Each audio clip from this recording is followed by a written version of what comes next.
네, 문재인 전 대통령 서해 공무원 피격 사건 검찰 수사에 대해서 처음으로 공식 입장을 어제 냈지요. 들으신 것처럼 여야 반응 극명하게 엇갈리고 있습니다.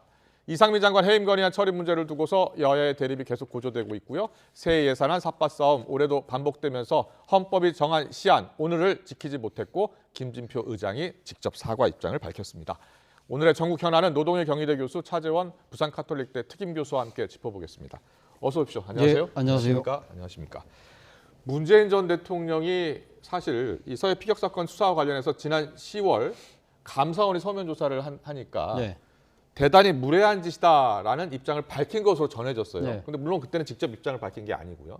어제 이 시간쯤에 직접 입장을 밝힌 건데 문재인 전 대통령이 왜 이런 입장을 그리고 왜 어제 이렇게 밝혔다고 보시는지 두 분께 의견 듣겠습니다. 일단 문재인 대통령은 검찰의 수사 자체가 상당히 무리하다고 생각을 하고 있는 것 같아요. 네. 우리가 이미 알고 있듯이 서 국방부 장관 김홍희 전 해경청장이 구속이 됐다가 네. 구속 적부심에 의해서 풀려났잖아요. 그렇다고 한다면 검찰 수사가 상당히 무리하다는 부분을 법원 일각에서 인정한 셈인데 예. 이러한 상황에서 또 이제 안보 실질적인 사령탑이었던 서훈실장까지 구속영장을 친다고 이것은 뭔가 정치적 의도를 갖고 있는 것이 아닐까라고 판단을 하는 것 같습니다. 네네. 또 문 전 대통령 입장에서는 일종의 이러한 행위 자체가 사실은 정권 차원에서의 정치적 보복이라고 판단했을 가능성이 상당히 높고요. 예. 더 아울러서는 사실은 이 지금 서해 피격 공무원 사건 플러스 지금 탈북어민 북송 사건 등과 맞물려서 일종의 문재인 정권에 대한 종북, 친북 낙인 찍기를 통해서 일종의 뭐랄까요, 그러니까 대북 정책 전환을 완벽하게 지금 전환하는 차원에서 그런 부분들도 상당히 우려스러운 지점이 있다고 판단하는 것 같아요. 지금 북한의 도발이 지금 강화되고 있는 상황에서 전면적인 남북 간의 대결 국면으로 빠지는 부분, 이런 부분들에 대한 우려까지 내다보면서 입장을 밝힌 것이 아닐까라고 생각을 해봤습니다. 임종석 전 실장 아까 인터뷰에서 윤석열 대통령의 지시나 승인이 없이는 절대로 전개될 수 없는 상황이라고 생각한다고 했잖아요. 네. 그렇게 보세요? 일단 저도 나름대로 그렇게 판단을 하는데요. 예. 사실은 저는 임종석 전 실장의 그러니까 발언에 의해서 따라서 판단하는 것이 아니라 사실은 이 피격 공무원에 대해서 아들이 지난 6월 달에 윤 대통령이 편지를 보낸 적이 있거든요. 그때 윤 대통령이 답장을 뭐라고 했냐면 이렇게 이야기를 했습니다. 진실을 마주하고 밝히는 힘 있는 나라가 진정한 국민의 나라다. 그렇기 때문에 상당히 유족의 억울한 측면을 분명히 밝히겠다는 의지를 분명히 했고요. 또 하나는 뭐라고 이야기했냐면 국가가 깊은 상처를 안겨서 참으로 부끄럽고 미안하다고 유족의 입장을 밝혔거든요. 이 이야기는 즉 국가가 잘못했다는 것이죠. 그러니까 그 국가는 전 정권이 잘못된 거기 때문에 사실은 이 부분에 대해서 내가 어떤 식으로든 단죄를 하겠다는 강력한 의지를 지난 6월 달에 벌써 피력을 한 것이죠. 아마 대통령의 이런 뜻들을 상당히 아마 검찰이 잘 알고 그런 그 수사의 의지에도 상당히 강하게 작용하고 있는 것이 아닐까. 그렇다고 한다면 윤 대통령이 배후에 있다는 그러니까 지금 야당의 주장에 저는 상당히 일리가 있지 않나 하는 생각이 든다. 그렇군요. 알겠습니다. 노동일 교수님께도 여쭤볼게요. 일단 주호영 원내대표의 말을 들어보면 문 대통령은 왜 자신과 관련된 일은 모두 성역으로 남겨달라고 이야기하는 거랑 똑같은 거 아니냐 이렇게 이야기를 하면서요. 대통령이 보고받고 관여했다는 사실을 스스로 자백한 것 아니냐 이렇게 이야기했습니다. 어떻게 들으셨어요? 지금 현재 이제 문 대통령께서 그의 입장을 밝히거나 한 동기나 배경 이런 거는 전 차 교수님 말씀에 동의하고요. 근데 사실은 이게 윤 대통령이 직접 어떤 관여하거나 직간접적으로 그런 의중을 비춰서라기보다는 사실 유족들이 문제를 삼은 건 지난 정권에서 계속 그랬던 거 아닙니까? 아들이 문재인 대통령에게도 편지를 썼고요. 문재인 대통령 진상 규명을 해주겠다고 분명히 얘기했었고, 그리고 그때도 뭔가 좀 석연치 않은 부분이 분명히 있다고 판단했었고요. 아니 그 공무원이 무슨 왜 월북을 하냐 그런 이런 말이 여러 가지 있었잖아요. 그런 것이기 때문에 조금 직접 윤 대통령에 연결되기는 좀 무리라고 보는 부분이 한번 있고요. 문재인 대통령 그 입장 얘기한 거 저는 맞다고 생각합니다. 직접 보고받고 최종 승인을 했다. 대통령이 최종 승인을 해야 그런 것들이 결국 어떤 최종적으로 어떤 것인지 결론 날 거 아니겠습니까? 그런데 문제는 이제 그 대통령의 최종 판단의 근거가 여러 가지 정보일 거 아니겠습니까? 해경, 국방부, 국정원을 통해서 그 취합된 정보를 안보실장을 거쳐서 분석을 하고 그런 거 대통령에게 올라갔을 텐데 그래서 그걸로 판단했을 텐데 그 당시에는 이제 뭐 월북으로 판단하고 또 북한에서 그걸 사살했다고 하는 것이 아무 문제가 없었을 텐데 네. 만약에 대통령의 판단의 근거가 된 정보가 오염됐다면 중간에 조작이 되었거나 어쨌든 뭐 고의로 했다거나 아니면 실수라거나 아니면 급박한 상황에서 판단이 잘못됐거나 하는 그런 것들이 문제라면 그건 밝혀야 되는 거죠. 네. 그러니까 대통령이 잘못했다가 아니라 이제 문 대통령이 당시 고의로 왜곡했다거나 잘못했다는 게 아니라 예. 문 대통령 판단의 근거가 된 정보가 잘못된 게 있었다면 그거는 분명히 밝혀져야 되는 거죠. 그게 유족들이 바라는 것이고 예. 또 유족들이 바란다고 해서 고의로 뭐 없었던 걸 만들거나 고의로 뭐 과거 판단을 바꾸거나 그럴 수는 예. 없는 거고 과거에 잘못된 판단이 있었다면 바로 잡는 예. 그분이 분명히 있어야 되는 거죠. 네. 그거는. 예. 이 노동열 교수님 이제 월북 판단에 있어서 어떤 그 판단 자체가 아니라 그 판단하는 과정이 혹시 불법은 있었는지 네. 이런 조사도 좀 필요한 것 아니냐는 네. 생각이세요? 뭐 그런 부분들이 만약에 의혹이 있다고 한다면 당연히 들여다봐야 되겠죠. 그러나 네. 지금 아마 문재인 대통령과 민주당의 입장에서 봤을 때는 사실은 어떻게 보면 수사의 방향과 목적을 딱 정해놓고 그게 깨맞추게 하고 있는 것이 아닐까라고 보는 측면이 있다는 것이죠. 예, 예를 들면 지금 서욱 장관 그리고 김홍희 해경청장에 대해서 무리하게 구속영장을 신청을 해서 발부가 됐습니다만 구속적 부심에서 풀려났다? 이러한 상황에서도 서훈실장에 대한 수사를 계속적으로 강도를 높이는 부분들은 상당히 검찰의 수사가 분명한 목적을 갖고 있다고 아마 판단할 수밖에 없지 않나 하는 생각이 들고요. 예. 그렇게 했을 가능성이 높고 그렇기 때문에 문 대통령 입장에서는 어제 입장을 밝힌 것처럼 월북 판단의 주체는 나 문재인이다. 이 이야기를 직접 하고 싶은 것이죠. 그렇기 네. 때문에 사실은 이 문재인 정권에 참여했던 일종의 일선 관료들에 대해서 문제를 따지기보다는 이 전체적인 대북 정책을 정하고 상당히 그런 쪽에다가 이 역점을 뒀던 이 최고 책임자의 나에 대한 수사부터 하라는 그러한 아주 강력한 아마 이야기를 하고 싶었던 것이 아닐까 하는 생각이 듭니다. 그렇군요. 홍준표 대구시장이 페이스북에 서해 공무원 피살 사건에서 서훈 실장까지 구속영장이 청구되다 보니 문 대통령이 이제 겁이 나나 보다 이런 표현을 썼던데요. 검찰의 수사가 문재인 전 대통령까지 이어질 것으로 보세요?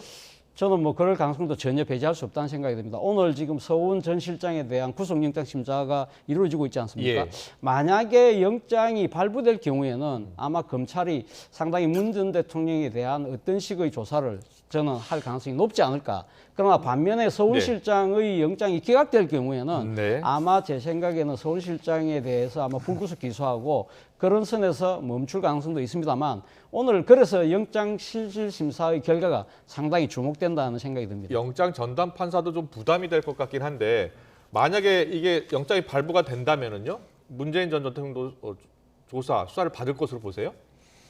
그러니까 그 결론 내리기 전에 네. 오늘 이제 그 서훈 전 안보실장에게 예. 구속영장을 청구한 건 저는 바람직하지 않다고 생각합니다.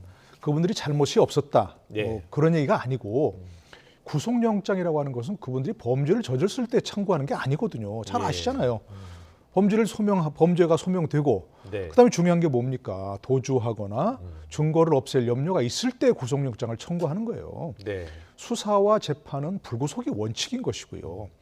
그래서 지난번에 서욱 국방부 장관이나 김홍희 전 해경청장에게 그 구속영장 청구했을 때 똑같이 얘기를 했는데요. 예. 그분들이 잘못한 게 있으면 수사해서 기소해서 재판에 넘기라는 거예요. 네. 그러니까 최종적으로 재판에서 법원이 판단해서 이분들이 뭐 실형을 선고할 필요가 있다.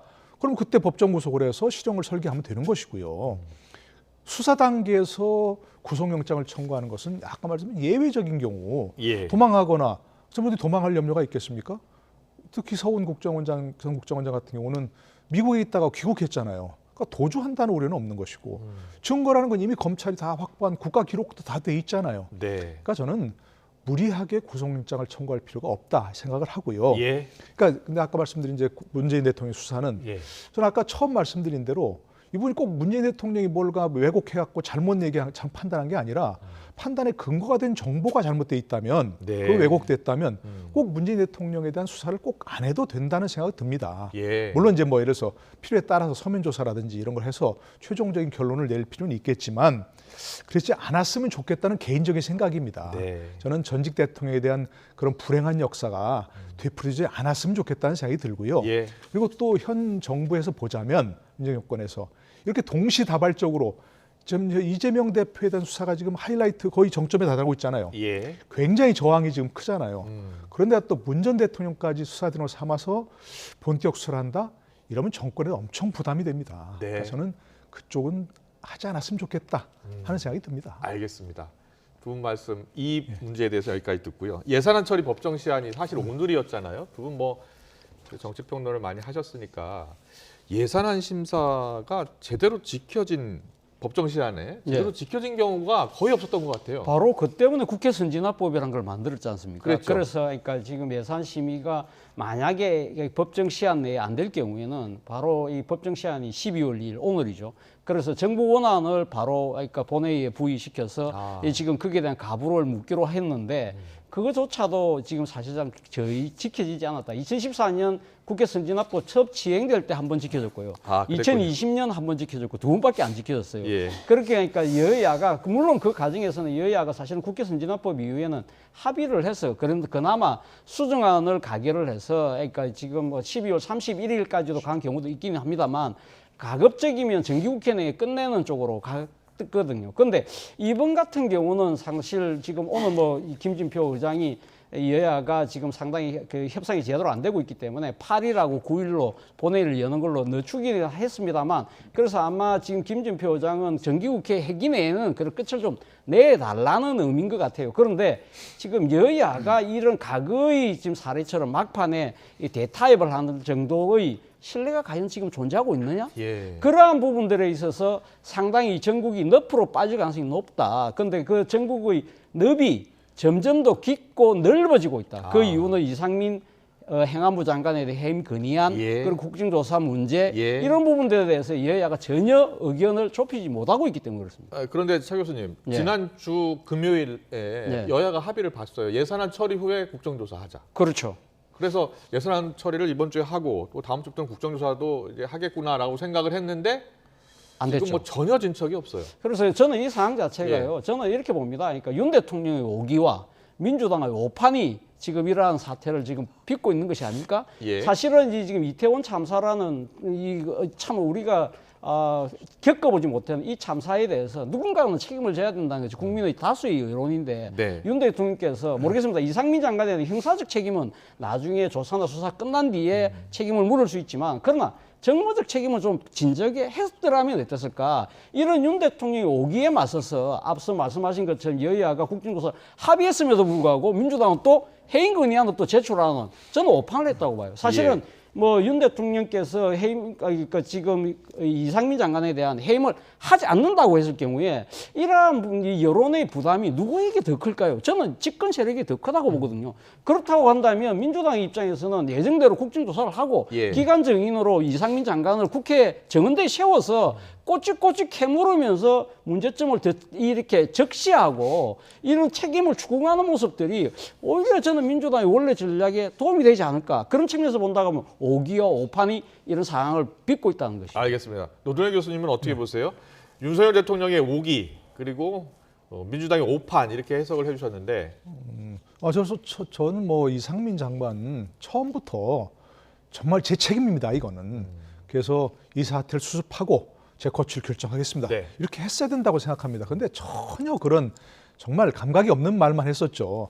경찰력을 더 투입한다고 무슨 뭐 사태가 좋아질 거 아니었다 이런 식으로 판단해가지고 속된 말로 부활을 돋운 거거든요. 그러니까 참 잘못한 그런 부분이 많이 있기 때문에 저는 이상민 장관이 지금이라도 정말 깔끔하게 정말 사표를 던지겠다든가 아니면 이 사태를 수습하고 제가 그만두겠습니다. 이렇게 한다면 훨씬 좋을 텐데 그렇지 않으니까 야당에서는 뭐 여러 가지 비판의 표적이 되고 뭐 해임 건의안 충분히 할 수 있다고 생각하는데 차 교수님 말씀에 전번에 동의하는 것은 현명하지 못한 상황입니다.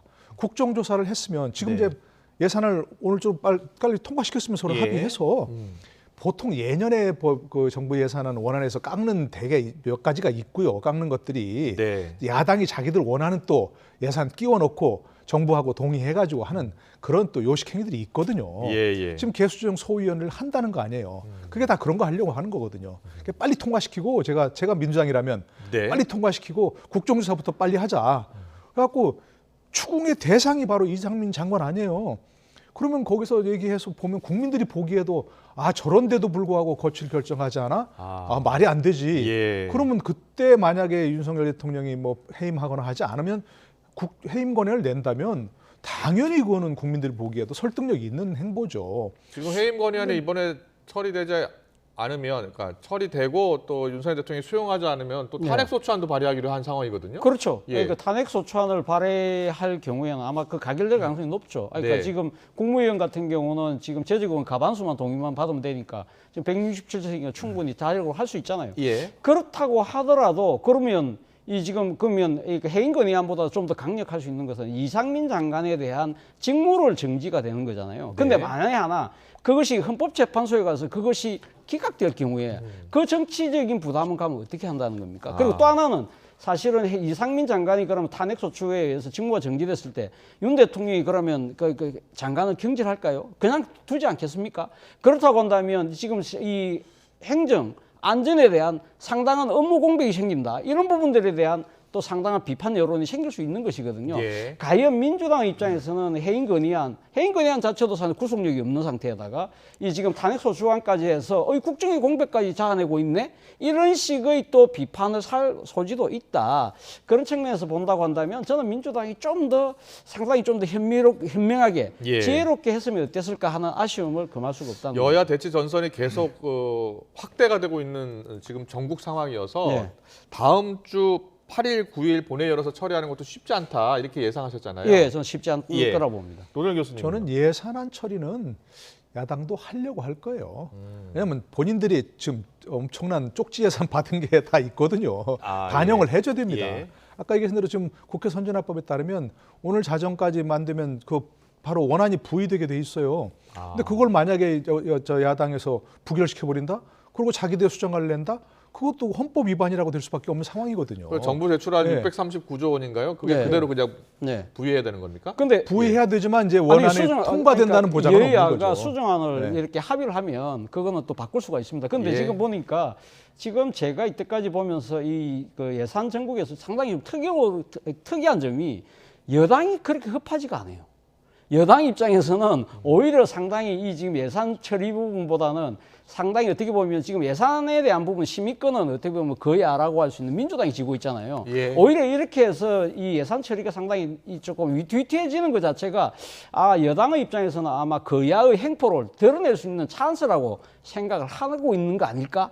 라는 생각이 들 정도로 상당히 뭔가 좀 여야 거꾸로 돼 있다. 그 대신 야당 입장에서는 조금 많이 서두는 것 같은데 예. 그래 좋다. 야당 입장에 그래 좋다. 그렇다고 그러면 우리가 예산 정액권은 없잖아요. 정액을 하려고 하면 지금 정부의 동의를 받아야 되니까. 그렇지만 우리가 지금 국회 과반수를 갖고 있으니까 깎을 수는 있다. 네. 그러니까 윤석열 정부의 대표적인 정책들을 내가 깎겠다. 그래 하면 어떻게 한번 해볼래? 이렇게 지금 상당히 지금 어떻게 보면 양쪽이 상당한 나름대로의 정치적 자존심으로 지금 부딪히고 있기 때문에 상당히 타협이 점점 어려워지고 있는 것이 아닐까. 그래서 앞서 말씀하신 것처럼 저도 막판에 대타협과 이런 부분들을 나름대로는 기대를 하고 있습니다만 지금 전혀 보지 못했던 여야가 좀 뒤바뀐 모습, 이런 모습들이 상당히 우려를 자아낸다는 겁니다. 알겠습니다. 다음 주제 넘어갈게요.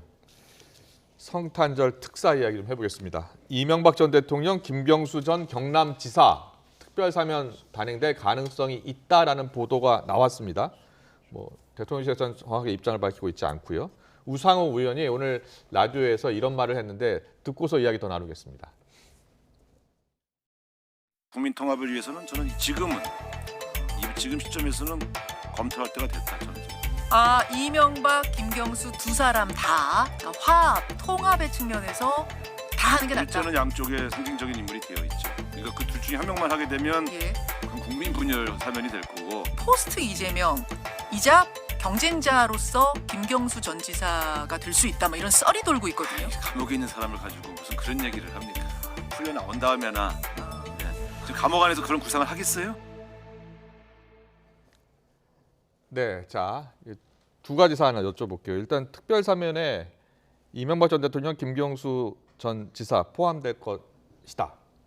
이렇게 그럴 지금 거라고 예상했잖아요. 저도 생각합니다. 예, 그렇게 보세요? 아니 윤 대통령은 지금까지 계속 MB 사면을 하고 싶어 했잖아요. 근데 정치적 여건이 좀 마땅치 않아 가지고 예. 하기 어려운 그런 상황이었고 네. 지금은 이제 성탄절이니까 특히 또 뭐 국민통합 아까 우상권 잘 얘기했지 않습니까? 네. 그런 명분 지금 다 들고 막 하고 있을 거고요. 준비를 하고 있지 않았고 예. MB 혼자 할 수 없잖아요. 같이 해줘야 또 비판도 좀 덜하고. 그렇게 보시는 그것도 거죠? 현재 정권 측면에서는 저는 김경수 지사를 뭐 어차피 내년 5월이면 나오긴 나오니까 네, 네. 뭐큰 의미는 없지만 감옥에 있는 사람은 정말 일각이어삼추죠. 그런 얘기가 많이 나오고 있는데 그러면로써 사실은 또 뭐 야당의 일종의 뭐 분열이라든지 또는 뭐 경쟁 관계 이런 것들을 만들어내는 것도 있으니까 정치적 어떤 정략적 차원에서도 저는 충분히 고려할 수 있고 될 거라고 생각을 합니다. 알겠습니다. 그럼 첫 번째 질문이 이제 이명박, 김경수 두 사람의 사면 복권 가능성, 그리고 두 번째 포스트 이재명이자 경쟁자가 될 것이다. 김경수 네. 전 지사가 네. 나오게 된다면 네. 그렇게 보세요? 실제 나오게 되면 상당히 정치적 비중이 있기 때문에 아마 그렇게 될 가능성이 높지 않을까. 그렇다고 한다면 바로 그러한 전제 조건에서 본다고 한다면 이 특별 사면이 네. 만약에 여건에서 이명박 전 대통령에 대한 사면만 하진 않을 것이다. 아. 결국은 아까 이제 두분다 교수님 같은 말씀하신 의견이시네. 것처럼 예. 김경수 지사를 내면 형평성도 맞고 또 어떻게 보면 민주당 내의 약간의 정치적인 긴장도 또 나아가서는 이 갈등 국면까지 잡아낼 수 있다고 한다면 예. 뭐 그 굳이 마다할 필요가 없지 않을까라는 생각도 듭니다. 알겠습니다. 그런데 지금 국민의힘이요, 친윤계 의원들 주도하에 새로운 공부 모임을 출범시킨다고 합니다. 뭐 기존에 이제 민들레라고 있었는데 민들레 네. 대신에 뭐 국민 공감이요. 예, 예. 자, 오는 7일 국민의힘 소속 의원 65명이 공부 모임 만든다고 하는데 어떻게 보세요? 왜 만드는 것 같아요? 저는 약간 조금 정치적으로 보면 약간 조금 좀 이해가 잘 안 돼요. 왜냐하면 예. 이 사실 이 민들레라는 모임 처음 나왔을 때가 아마 지난 그 여름 때였는데 예, 예. 당시 그때 비대위원장 맡고 있는 권성동 원내대표가 뭐라고 이야기했죠? 그 부적절하다. 그랬죠. 그래 예. 대통령하고 가까운 분들 이렇게 하는 건 안 맞다. 그래서 네. 바로 그 때문에 장제원 의원이 그런 불참하겠다고 이야기했잖아요. 네. 자, 그러면 그때는 틀리고 그러면 지금은 왜 맞을까요? 아. 그런 측면들도 있고 또 하나 이 지금 모임과 지금 이 시기와 맞물려서 사실 지난주인가요? 그러니까 대통령께서 친윤 4인방이라고 하는 네. 이 지금 이 모임을 지금 주도하고 있는 이철규 의원을 비롯한 이 네. 권성동, 장제원, 또 윤한홍 의원 부부를 동반으로 해서 간주에서 만났다. 그래서 뭐 여러 가지 정치적 해석이 있는데 맞습니다. 이 상황에서 지금 친윤계 모임이 만들어진다?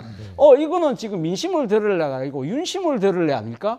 그렇다고 한다면 이름을 국민공감으로 바꿀 게 아니라 예. 윤들레로 바꿔야 되는 거 아니냐? 뭐 그런 이야기가 나올 정도라는 것이죠. 그런데 다음 주 출범한다는 이 모임의 성격을 놓고서 내년 2월, 3월에 있을 차기 전당대회와 이렇게 연계시켜서 보는 분들이 많아요. 그러니까 당연하죠. 결국은 네. 차기 전당대회에서 친윤계 의원을 대표로 만들 것이다라는 전망이에요. 어떻게 보세요? 당연히 이렇게 뭔가 뭐 공부 모임이라고 하고 있지만 사실은 개파 모임인 것이고 지금 이제 현재 뭐 있는 의원들 보면 뭐 과반이 되잖아요. 네. 과반을 모이니까 최대 개파라고 할 수 있고 어차피 뭐 친윤계가 대부분인 것이고 현재 뭐 반윤계라고 할 수는 없자는 거 아니겠습니까? 예, 대통령 예. 취임 초니까. 당연히 근데 내년 2, 3월쯤으로 이제 뭐 전당대회가 이제 진다면 예. 당연히 지금 뭔가 그런 모임이 있어야 될 것이고 네. 움직임이 있어야 될 것이고 너무 당연한 모임이라고 생각합니다. 그게 좋다는 얘기가 아니고 정각 정치 구도상으로 보면 그런 움직임이 있으면 자기들이 어떤 지지할 수 있거나 아니면 자기를 대표할 수 있는 사람을 세워야 한다고 생각하는데 네. 그러나 현재로서는 누구를 내세워야 할지는 아직 없을 겁니다. 대안이 네. 확실치 대안이 않고요. 없다. 예, 확실치 않고. 그런데 대안 네. 가운데 한 사람을 한동훈 법무장관이 아니겠느냐라고 보는 분도 있던데 뭐 너무 빠르다라는 분도 네. 있고요. 근데 오늘 나온 여론조사를 보니까 장내 정치 지도자 선호도에서 이제 이재명 대표가 23%로 1위, 한동훈 장관이 10%, 그리고 홍준표 시장이죠 4%, 안철수 이낙연 3%, 오세훈 유승민 이준석 2% 나온 여론조사, 갤럽 여론조사가 나왔습니다. 자, 지금 저 장내 정치 지도자 선호도 여론조사를 어떻게 읽고 계세요? 저는 뭐 지금 이재명 대표가 사실 뭐 1위 간부분은 지난 대선 때의 그 득표를 본다고는 당연한 것인데 주목되는 부분은 결국 한동훈 장관이잖아요. 한동훈 장관 정치인도 아닌데 벌써 근데 이 여권 내에서는 지금 다 압도적인 1위를 달리고 있다. 이런 부분들은 상당히 그동안 한동훈 장관이 국회에서 보여줬던 여러 가지 언행들 그리고 또 하나는 상당히 지금 검찰 수사를 지휘하고 있는 사실상 법무부 장관의 자리에 있다는 그런 측면들 때문에 상당히 아마 보수 지지층들이 한동훈 장관에 대한 거는 기대가 상당한 것 같아요. 그런데 문제는 한동훈 장관이 즉 이제 본격적인 정치인으로 데뷔를 했을 때 과연 얼마만한 정치력을 보여줄 수 있을 것이냐 그런 부분들은 상당히 그거를 지금 안철수 의원도 이야기하더라고요. 그렇죠. 그러니까 그런 부분들은 지켜볼 대목이기 때문에 제가 봤을 때는 지금 당장 다음 차기 전당대회 나오기보다는 아마 차기 총선에 아마 수도권 아주 주요한 지점에 가서 출마를 해서 하나 분위기를 몰아가서 그걸 토대로 해가지고 차기 주자로 완전히 올라서는 그런 수순을 깨하고 있지 않을까라는 생각이 든다. 차기 당대표보다는 이제 총선에 나갈 가능성이 높고 그리고 차기 대선 주자로 가기에는 이제 상수가 되는 것 같다. 이렇게 보는 분들이 많을 것 같아요. 그런데 이제 안철수 의원이나 오세훈 시장 같은 경우에는 3% 2% 나왔네요. 아니, 그러니까 지금 무슨 윤 대통령 취임 6개월밖에 안 됐는데 차기 정치 지도자를 꼽는다는 게 사실은 우스운 거죠. 저런 게. 그러니까 저게 나온 것들은 얘기하신 대로 뭔가 화제성 있는 인물. 이재명 대표는 별내로는 하고 그건 뭐 상수니까. 다른 사람들은 뭐 좀 계속 오세훈 시장이 만약 계속 뭔가 화제성을 일으키고 했다. 그러면 오세훈 시장 높게 나오죠. 근데 한동훈 장관이 계속 화제 인물이 되니까 그런 것이고 지금 뭐 거의 당 대표다. 본인도 아마 생각 안 할 거고 괜히 그렇게 말하는 사람들은 호사가일 거예요. 아니 6개월밖에 안 된 사람이 법무장관 12월쯤 그만두고 나와서 3월달 전당대회 나간다. 지금처럼 뭐 이렇게 뭐 하는 뭐 다른 사람 말하는데 따박따박 다 하면 당대표 만약 한다 치면 금방 흠집 나서 신선도 떨어질 거예요. 민주당하고 대거리 하니까 그렇지. 그러니까 뭐 본인도 생각도 않고 있을 거고 그런 얘기하는 건 정말 호사가 될 얘기일 뿐이다 생각합니다. 잘 들었습니다. 오늘 정치권 이슈 여기까지 들을게요. 노동일 경희대 교수님, 차재원 부산가톨릭대 특임 교수님과 함께했습니다. 잘 들었습니다. 고맙습니다. 고맙습니다.